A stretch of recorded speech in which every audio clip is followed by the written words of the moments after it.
Now for focus, and we head deep into the forests of southern Cameroon, a place the Baka Pygmies once called home. Over the past 6 decades, the exploitation of the forest by logging companies has pushed the ethnic community even further away from their ancestral grounds. With hundreds of thousands of hectares now being off limits to the Pygmies, many live alongside the main logging trail. But ever since one of the major players in the logging industry, French company Rougier, filed for bankruptcy earlier this year, some Pygmies have begun nurturing a still hypothetical dream to reclaim parts of the forest and traditional lifestyle. A forest stretching out as far as the eye can see. Dense in most places, but sparse in some other areas. A direct consequence of the intense exploitation of tropical wood. It's the main economic activity in Joum in southern Cameroon. The town has been brought to a halt since the Forest and Industrial Company of Doume filed for legal redress in France last March. The firm, which is a subsidiary of the French company Rougier, has been exploiting close to 200,000 hectares of forest land here since 1969. Today, though, the site is all but abandoned. Forgotten logs of wood, heavy machinery left behind, and more than 200 employees temporarily laid off. For several years, Baka Pygmies have been prohibited from entering the site. Emmanuel is one of the Pygmies who have been unable to access their land ever since Rougier got here. So here we are in our campground, which we called Avuka. This is where my father lives, with his wife.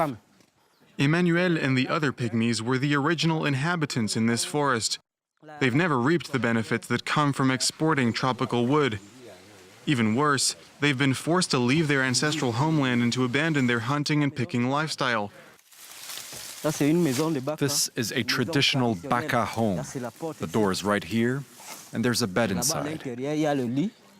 Emmanuel has since become the spokesperson for his community, expressing anger at the Rougier company. He takes us to the area which has become the center of the resentment toward the French corporation. The exploitation of the forest without any respect for the Baka Pygmies has had some devastating effects.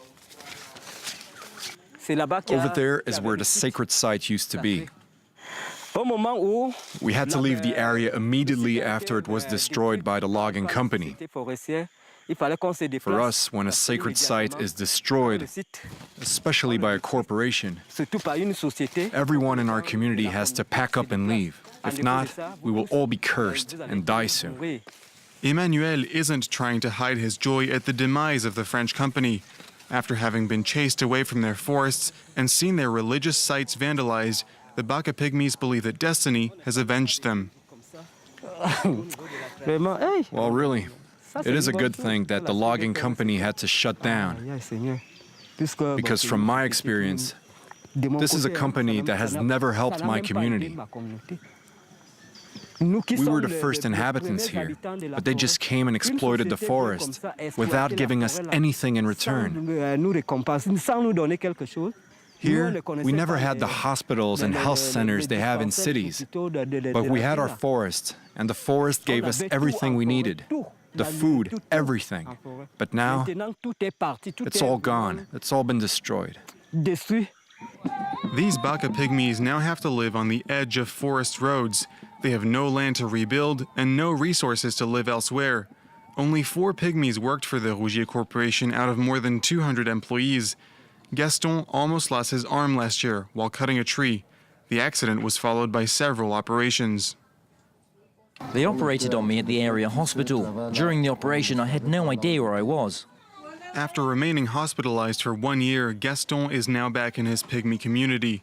He's now disabled and spends his days drinking alcohol and awaiting a possible disability pension. But this could be a dream, bearing in mind Rougier's difficult financial situation. They told us the forest company's going to close. I'm completely lost. Given that the company's leaving, I want them to give me my disability money. That's all I want before they leave.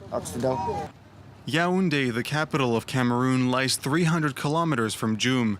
Here we meet with the chairperson of the board of directors of the Cameroon branch of Rougier. He says his company paid the government in order to be allowed to exploit the forest. He tells us the money should be used to compensate the Baka Pygmies.